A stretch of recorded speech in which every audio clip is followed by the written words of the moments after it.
अध्यात्म एस्ट्रो द्वारा प्रसारित शिव महापुराण कथा में आप सभी का स्वागत और अभिनंदन है।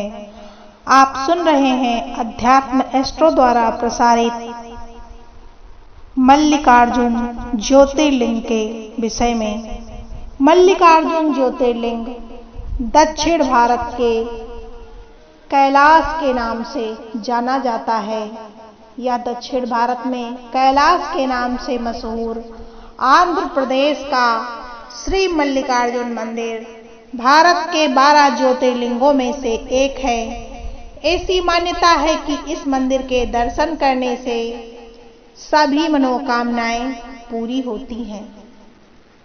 श्री मल्लिकार्जुन का पौराणिक महत्व। एक बार भगवान शिव और पार्वती के पुत्र कार्तिकेय स्वामी और गणेश जी अपने विवाह के लिए आपस में विवाद कर रहे थे। कार्तिकेय जी का मानना था कि वे बड़े हैं, इसलिए उनका विवाह पहले होना चाहिए, किंतु श्री गणेश जी अपना विवाह पहले कराने की जिद पर अड़े थे। जब दोनों के झगड़े का कोई निवारण नहीं जान पड़ा तो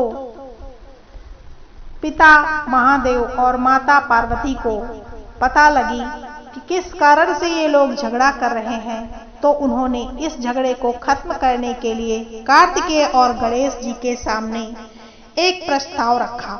उन्होंने कहा कि तुम दोनों में से जो कोई भी पृथ्वी की परिक्रमा करके पहले वापस आ जाएगा, उसका विवाह पहले होगा।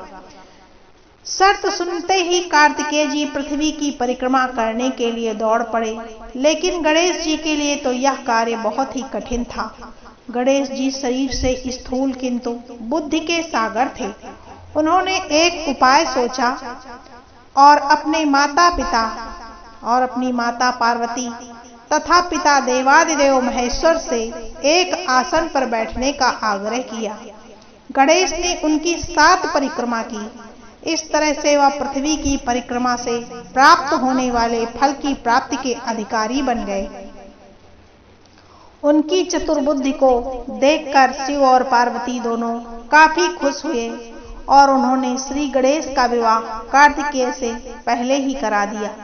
जब तक स्वामी कार्तिकेय संपूर्ण पृथ्वी की परिक्रमा करके वापस आए, उस समय तक श्री गणेश जी का विवाह विश्वरूप प्रजापति की पुत्रियों रिद्धि और सिद्धि के साथ हो चुका था, जिससे उन्हें क्षेम तथा लाभ नामक 2 पुत्र की भी प्राप्ति हो चुकी थी।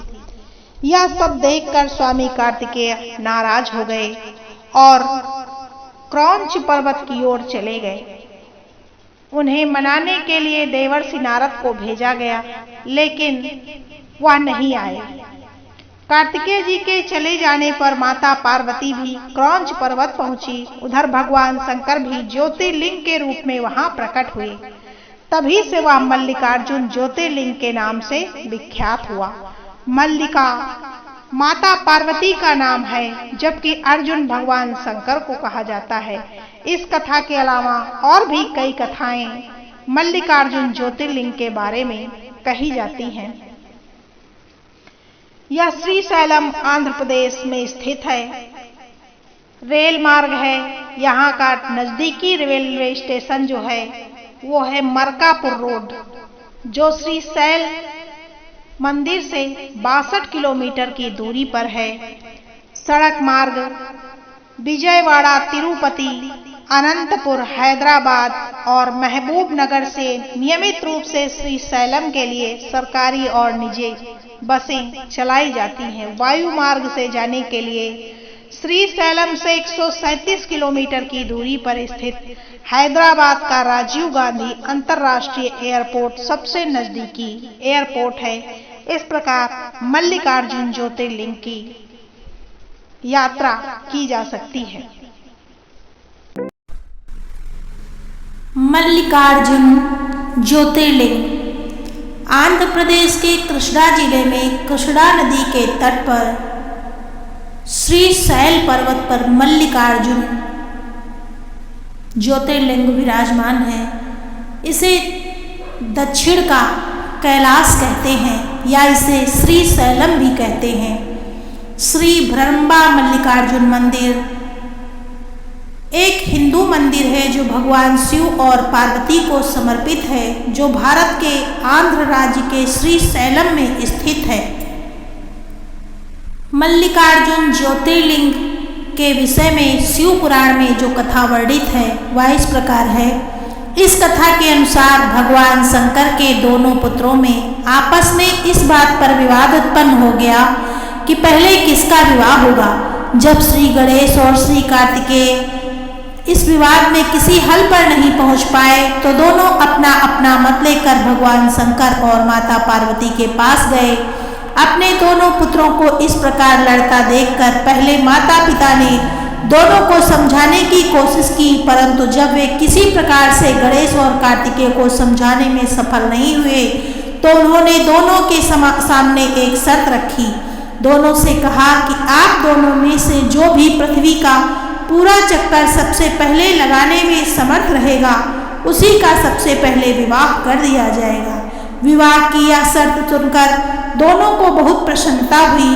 कार्तिकेय का वाहन मयूर था, इसलिए वे तो शीघ्र ही वाहन पर सवार होकर इस कार्य को पूरा करने के लिए चल दिए, परंतु समस्या श्री गणेश जी के सामने आई। उनका वाहन मूषक है और मूषक मंद गति का जीव है।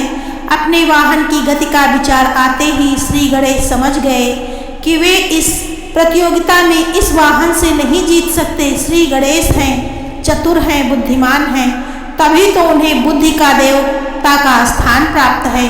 बस उन्होंने क्या किया, उन्होंने प्रतियोगिता जीतने का एक मध्यम मार्ग निकाला और शास्त्रों का अनुसरण करते हुए अपने माता पिता की प्रदक्षिणा करनी प्रारंभ कर दी। शास्त्रों के अनुसार माता पिता भी पृथ्वी के समान होते हैं। माता पिता उनकी बुद्धि की चतुरता को समझ गए और उन्होंने भी श्री गणेश की कामना पूरी करने का आशीर्वाद दे दिया। शर्त के अनुसार श्री गणेश का विवाह सिद्धि और रिद्धि दोनों कन्याओं से कर दिया गया।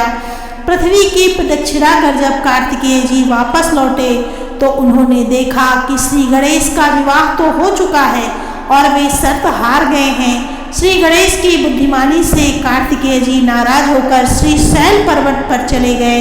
श्री शैल पर माता पार्वती पुत्र कार्तिकेय को समझाने के लिए गई और भगवान शंकर भी यहाँ ज्योतिर्लिंग के रूप में अपनी पुत्र से आग्रह करने के लिए पहुँच गए।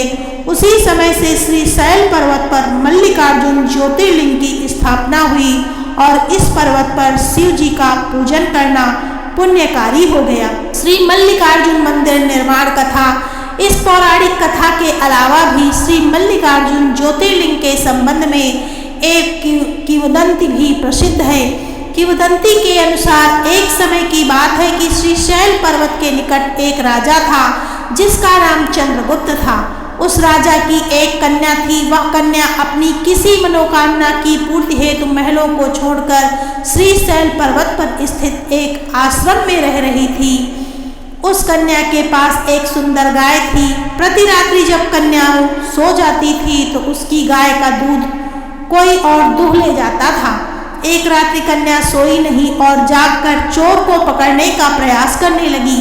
रात्रि हुई, चोर आया। कन्या चोर को पकड़ने के लिए उसके पीछे भागी, परंतु कुछ दूरी पर जाने पर उसे केवल वहां शिवलिंग ही मिला। कन्या के उसी समय उस शिवलिंग पर श्री मल्लिकार्जुन मंदिर का निर्माण कार्य कराया। प्रत्येक वर्ष यहाँ शिवरात्रि के अवसर पर एक विशाल मेले का आयोजन किया जाता है। वही स्थान आज श्री मल्लिकार्जुन ज्योतिर्लिंग के नाम से प्रसिद्ध है। इस ज्योतिर्लिंग के दर्शन करने से भक्तों की इच्छा की पूर्ति होती है और वह व्यक्ति इस लोक के सभी भोग कर अन्य लोक में भी श्री विष्णु धाम को प्राप्त होता है।